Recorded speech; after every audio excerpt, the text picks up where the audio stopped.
கப்பல்கள் அதிகமாக வந்து செல்லும் அந்த கடற்கரை கிராமத்தில் துறைமுகம் ஒன்று கட்டப்படுகிறது. அந்த துறைமுகத்திற்கு கப்பல்கள் பாதுகாப்பாக வந்து செல்ல வேண்டும் என்பதற்காக கலங்கரை விளக்கம் ஒன்றும் கட்டப்படுகிறது.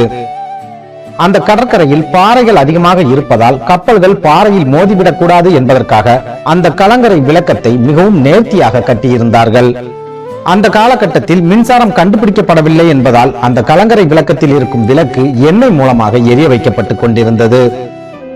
இந்த கலங்கரை விளக்கத்தை நிர்வகிக்கும் பொறுப்பு இளைஞர் ஒருவனுக்கு கொடுக்கப்பட்டது. மிகச்சிறந்த திறமைசாலியான அந்த இளைஞன் அதிக அளவில் இரக்க குணம் உள்ளவனாகவும் இருந்தான்.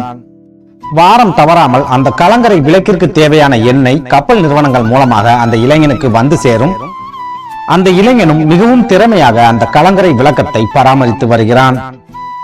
இந்த சூழலில் ஒரு நாள் இரவு அந்த கலங்கரை விளக்கத்திற்கு வந்த முதியவர் ஒருவர் இளைஞனை பார்த்து, மகனே, இன்று குளிர் அதிகமாக வாட்டுகிறது. அதே நேரம் எனது வீட்டில் விளக்கு எரிப்பதற்கு எண்ணெய் இல்லாமல் நான் மிகவும் கஷ்டப்படுகிறேன். ஆகவே உன்னிடம் இருக்கும் எண்ணெயில் எனக்கு கொஞ்சம் கொடுத்தால் இன்றைய இரவை நான் சமாளித்து விடுவேன். நாளை இரவுக்குள் உனது எண்ணெயை நான் திருப்பி தந்து விடுவேன் என்று சொல்கிறார். முதியவரின் நிலையை பார்த்து மிகவும் இரக்கப்பட்ட அந்த இளைஞன் அவர் கேட்ட எண்ணெயை கொடுத்து அனுப்பி வைக்கிறான். ஆனால் மறுநாள் அந்த முதியவர் சொன்னபடி அவனுக்கு எண்ணெயை திருப்பி கொடுக்கவில்லை. இந்த சூழலில் மறுநாளும் வயதான பாட்டி ஒருவர் அந்த கலங்கரை விளக்கத்திற்கு வந்து அந்த இளைஞனை பார்த்து, மகனே, எனது பேத்தி பிரசவ வலியால் துடித்துக் கொண்டிருக்கிறாள். அவளுக்கு பிரசவம் பார்ப்பதற்காக நாங்கள் முயற்சி செய்து கொண்டிருக்கிறோம். ஆனால் எனது வீட்டில் இருக்கும் விளக்கு எண்ணெய் இல்லாமல் அணையும் தருவாயில் இருக்கிறது. ஆகையால் இன்று இரவு மட்டும் நீ எண்ணெய் கொடுத்து உதவினால் 2 உயிர்களை காப்பாற்றிய புண்ணியம் உனக்கு கிடைக்கும். நாளை மாலைக்குள் உன்னிடம் வாங்கிய எண்ணெயை நான் திருப்பி தந்து விடுவேன் என்று சொல்கிறாள். மூதாட்டி மேல் இறக்கப்பட்ட அந்த இளைஞன் மறுபடியும் மூதாட்டிக்கு எண்ணெயை கொடுத்து அனுப்பி வைக்கிறான். இப்படியே தினம் தினம் யாராவது ஒருவர் அந்த இளைஞனிடம் வந்து ஏதாவது ஒரு காரணத்தை சொல்லி அவனிடம் இருந்து எண்ணெயை கடனாக வாங்கி கொண்டே செல்கிறார்கள். இதனால் அன்று ஒரு நாள் கலங்கரை விளக்கம் எரிவதற்கு தேவையான எண்ணெய் மட்டுமே அந்த இளைஞனிடம் கையிருப்பில் இருக்கிறது.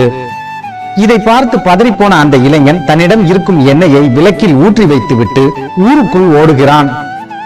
ஊருக்குள் சென்ற அவன், என்னிடம் எண்ணெய் முழுவதுமாக தீர்ந்து போய்விட்டது. ஆகையால் கடனாக எண்ணெயை வாங்கிய அனைவரும் எண்ணெயை தந்து விடுங்கள் என்று கேட்கிறான். ஆனால் அவனிடம் எண்ணெயை கடனாக வாங்கிய யாருமே அந்த எண்ணெயை திருப்பி கொடுக்க முன்வரவில்லை. இதனால் எண்ணெய் இல்லாமல் அன்று இரவு கலங்கரை விளக்கம் அணைந்து போகிறது. விளக்கு எரியாததால் அன்று இரவு துறைமுகத்திற்கு வந்த 2 கப்பல்கள் பாறைகளில் மோதி விபத்துக்குள்ளாகிறது. இதனால் கப்பல் நிறுவனங்கள் அந்த இளைஞன் மீது வழக்கு தொடுக்கிறார்கள். அவனுக்கு சிறை தண்டனையும் விதிக்கப்படுகிறது.